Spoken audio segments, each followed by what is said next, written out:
La Wallonie regorge d'espaces naturels, abritant une flore et une faune remarquables, mais parfois menacées. Cette magnifique biodiversité, il est de notre responsabilité de la conserver. C'est en protégeant ce patrimoine naturel que nous nous protégeons nous-mêmes. Cette nature, on doit la préserver et justement, vous pouvez agir.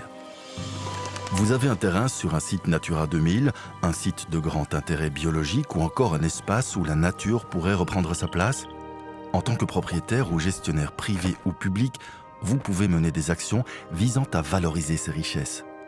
Et ce partenariat homme-nature, essentiel, vous pouvez participer à sa mise en place. Pour vous aider à mener à bien ces actions volontaires, il existe des subsides pour entretenir ou restaurer des milieux semi-naturels. Ces subsides sont destinés à réaliser des travaux qui vont améliorer l'état de conservation des habitats ou des espèces Natura 2000. Par exemple, du débroussaillage, du déboisement ou des plantations, de la pose de clôture pour la gestion par pâturage, de la création de mares ou des aménagements pour la faune. Mais comment fait-on pour en bénéficier? Quelles sont les étapes à suivre?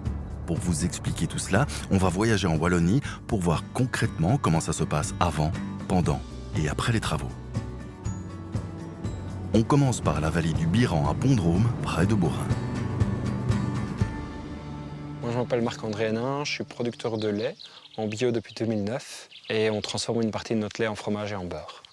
C'est une parcelle que je connaissais très bien quand j'étais petit et que je réapprends à découvrir, en fait, qui est hyper riche, qui était juste à côté de chez moi. En fait, on a envie de trouver un meilleur équilibre au niveau de notre ferme entre biodiversité et production alimentaire, entre guillemets intensif, parce qu'on essaie d'avoir une production de haut niveau et de haute qualité sur les autres parcelles. Mais en faisant une rotation au niveau de nos animaux, on arrive à avoir des parcelles où on a beaucoup de biodiversité et des parcelles où on a une haute production. En découvrant cette parcelle, je ne la connaissais pas, je ne savais pas toutes les possibilités qu'il y avait et toute la biodiversité qu'il y avait. Et plus on travaille dans cette parcelle, et plus je me rends compte qu'il y a une biodiversité qui est exceptionnelle et ça donne envie de encore améliorer cette biodiversité en la restaurant encore plus. Si vous aussi vous possédez ou gérez un terrain, peut-être présente-t-il un potentiel écologique pour maintenir ou favoriser un habitat ou une espèce Natura 2000. Ce potentiel naturel a été évalué et cartographié en Wallonie par des spécialistes du DEMNA, le département de l'étude du milieu naturel et agricole du service public de Wallonie. Lorsqu'un projet s'initie, le DEMNA ou d'autres spécialistes peuvent intervenir pour assurer la cohérence entre le potentiel écologique, les travaux à mener et ce que veut faire le propriétaire de son bien. Retrouvons sur ce terrain Daniel Titeka, botaniste. Voilà justement une première orchidée que nous voyons ici, qui est assez colorée, assez spectaculaire. Oui, il s'agit de l'orchis pourpre, l'a bien nommée. C'est une des quelques espèces d'orchidées qu'on peut trouver ici. On a une douzaine d'espèces. On essaye de fort favoriser, de gérer, de restaurer ce type d'habitat qui est témoin d'une grande biodiversité. Ici à Pont-de-Rôme, la parcelle répond aux critères pour entamer un projet de restauration. Il s'agit d'une pelouse calcaire qui est un habitat Natura 2000 traditionnellement entretenu par pâturage. Avec le temps, le site s'étant embroussaillé, des subsides peuvent être octroyés pour aider à sa restauration. Chacun peut en fait monter lui-même son projet et introduire sa demande de subside. Vous pouvez aussi être aidé gratuitement. C'est ici qu'interviennent les conseillers Natura 2000 de Natagriwal, ici Mathieu Alford. Nous, on peut aider le propriétaire à introduire sa demande de subvention et on l'accompagne de A à Z dans tout le processus. Ça va de l'expertise biologique initiale jusqu'à la définition des travaux de restauration ou d'entretien à faire. Donc ici, ce qui me semblerait pertinent de faire, c'est de réouvrir un peu la végétation, notamment sur un couloir de 2 à 3 mètres de large pour te faciliter l'entretien des clôtures. Et là, renforcement du coup des piquets de clôture qui sont quand même tous un peu instables.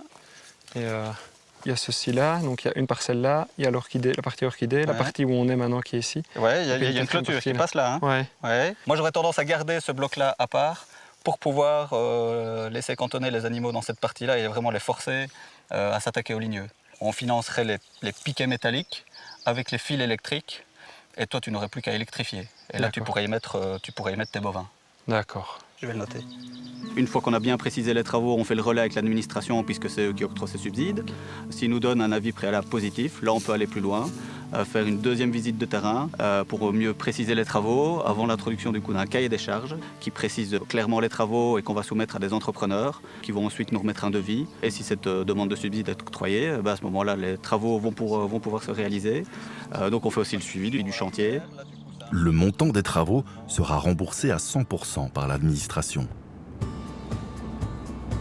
Allons voir un autre projet du côté de Stoumont, où des gros travaux de restauration sont en cours. Ben, on y est, hein. On est sur la zone à restaurer. La zone avec les bouleaux, c'est la zone où il faut venir planter les chênes pédonculés.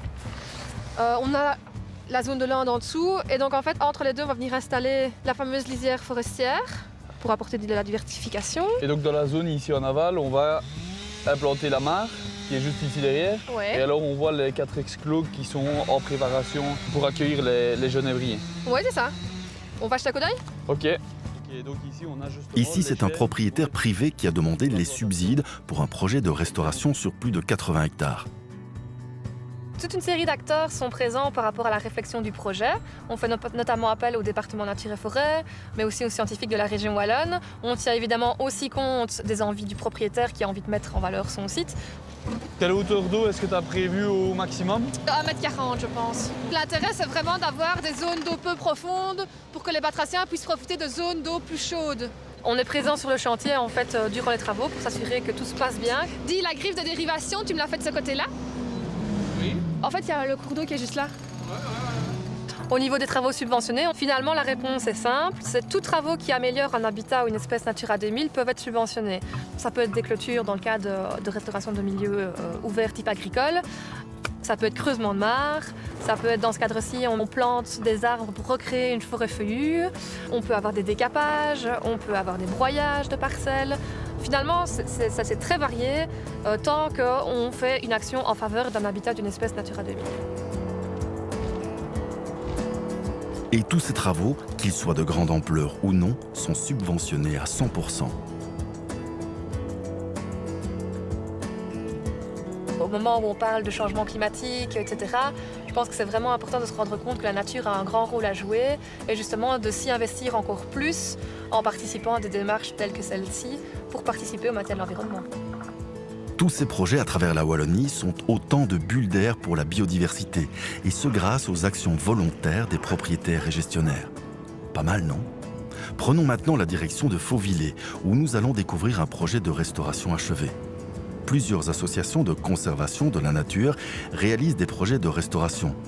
Retrouvons Marc Ameils du département de la nature et des forêts et Marc-Antoine Hagens de l'association Ardennes-et-Gaume et voyons comment, une fois les travaux finis, même s'ils sont impressionnants, la nature renaît de plus belle. Mais on voit déjà dans la mare, ça... Avec la période de sécheresse, il y a quand même encore de l'eau, donc c'est plutôt bon signe. Oui. Et il y a encore des libellules. Ouais. Assez bien même, oui. Ouais. Ça, c'est intéressant et la végétation s'y développe déjà. Donc, Assez rapidement, hein. Une grenouille, je pense, qui vient de partir. ouais, Puis on voit quand même qu'au niveau d'accueil pour la faune sauvage, quand on voit toutes les traces au sol, oui. elle remplit aussi quand même un rôle Il y a du monde. de point d'eau. Voilà, oui. Les objectifs sont atteints, on va dire. On peut peut-être maintenant se déplacer Passer pour sur aller voir oui. la zone qui a été restaurée. Voilà, donc qu'est-ce qu'il y a comme espèce déjà caractéristique Ici, on voit l'achillée sternutatoire. Et là, oui, tu en as une effectivement, en fleur près de toi. l'achillée, oui. Donc ça, c'est déjà un bon point, hein, comme Oui. ça, directement après restauration. Je vois qu'il y a quand même, a priori, du gaillet de Hartz aussi, qui est une espèce caractéristique de la Nardais. L'habitat qu'on essaye de restaurer ici. Évidemment, il y a aussi toute la question de la faune qui est liée. Hein. C'est quand même beaucoup d'insectes, toute une série de papillons qui vont fréquenter ces zones. Donc voilà, ça vaut le coup à plusieurs niveaux. Après la vérification administrative et sur le terrain par le département de la nature et des forêts, le montant des travaux est remboursé. De parcourir une parcelle directement après projet, quelques années après, et de voir vraiment toute cette biodiversité qui se réinstalle dans un peu tous les groupes, hein, floristiques, dans les insectes, les oiseaux. Il y en a un peu pour tous les goûts et ça, c'est vraiment chouette. C'est vraiment aussi ce sentiment de participer à quelque chose qui nous dépasse un petit peu. L'intérêt du propriétaire, il est clairement de participer à cet enjeu de la biodiversité et de la recréation, de la restauration des habitats pour que ces espèces continuent à subsister pour l'avenir et pour les générations futures, parce que je pense que c'est un enjeu important et c'est vraiment ça l'objectif et l'enjeu des propriétaires, c'est de vouloir participer à cet effort. Et donc il y a ces subsides Natura 2000 qui sont là pour faire en sorte que effectivement il y ait une bonne gestion du milieu pour les espèces et les habitats qu'on cherche à protéger. Vous l'aurez compris, aujourd'hui il est plus que nécessaire de mener des actions de restauration pour les habitats et les espèces qui ont vu bien souvent leur état se dégrader. Alors que vous soyez un agriculteur, un éleveur, un forestier, une association, un propriétaire, une commune ou toute autre administration, n'hésitez pas à introduire une demande auprès du département de la nature et des forêts du service public de Wallonie ou à faire appel gratuitement à un conseiller de l'association Natagriwal pour bénéficier des subsides à la restauration écologique. Et ensemble, protégeons la biodiversité.